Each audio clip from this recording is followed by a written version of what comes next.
Okay guys, we're just going to have a look at like a takedown sequence here. Now we're going to focus on the arm drag initially. Now the first thing we need to get right is the hand pattern.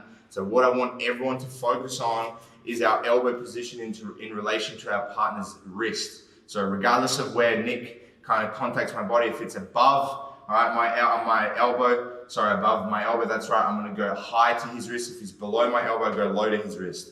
Now, even if you want to do like a self-defense scenario here where I throw a big hooking type punch, always focus on, all right, that bottom part of your forearm contacting the wrist. What we don't want, all right, is if he throws a big hook and you're shallow here on the wrist, and then he contacts your face. So make sure that we're always looking at, all right, that end part of your forearm here. Now, the moment we make contact here, yeah, he goes to touch my body, I make contact here, my second hand goes to the tricep, I control his wrist and I feed that arm all the way past my hip.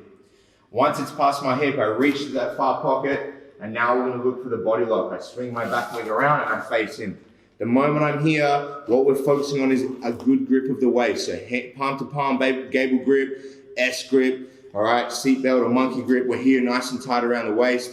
And now we're gonna have a look at our takedown. We're gonna move all the way into taking the back. So all we're gonna do from here is the same side my head is on. I reach down for that ankle joint. Once I have the ankle joint, drive, he lands right in front of me in the turtle. Once we're in the turtle, we're gonna go straight into taking the back. So all I'm gonna do is swing my right leg on the inside of his hip here. I can step over his ankle if I need to twist his hip. So I pull that ankle joint and I fall to my right hip. The moment I land here, I put my right leg inside, I have my bottom hook.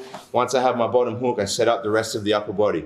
I scoop up his bicep, I fix the grip on the neck, all right, I hip escape if I need to, and I bring my second hook. If he ever blocks at any time, I just pinch my knees together over his hip, stretch everything out. Now I can pummel my second hook inside. Now it's just for the choke. All right, in the gi, we feed the lapel, we look for our lapel choke, bottom side lapel now with my second hand. All right, my right elbow up on the floor, pulling the grip all the way down to the floor, flexing my wrist. For in the no-gi, we're gonna set up our rear naked. We reach all the way for the shoulder, chin on top, hand comes out, shoot straight behind the back of the head, chin back on top of our top wrist, squeeze for the finish, and that's our takedown position from the arm drag all the way to our submission.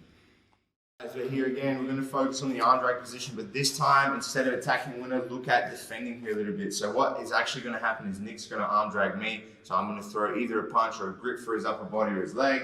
He gets the arm drag. Once he gets the arm drag, he contacts my body, he wraps my waist. We're going to look at breaking the grip.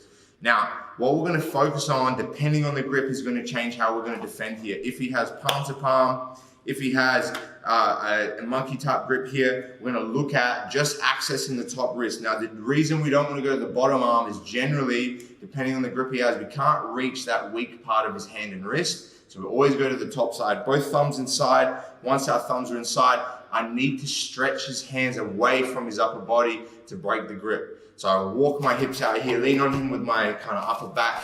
As I do that, I pop the grip off. Once the grip's broken, always we're gonna look at this. The same side, all right, that the head is on, we're always gonna turn away. Generally, if we start to spin this side, we get stuck in his neck, and then we can't move past the rest of his body. So what we're gonna do from here is we immediately turn to the side away from the head, and we're gonna go inside his leg with that side arm. So this arm punches on the inside of the hip.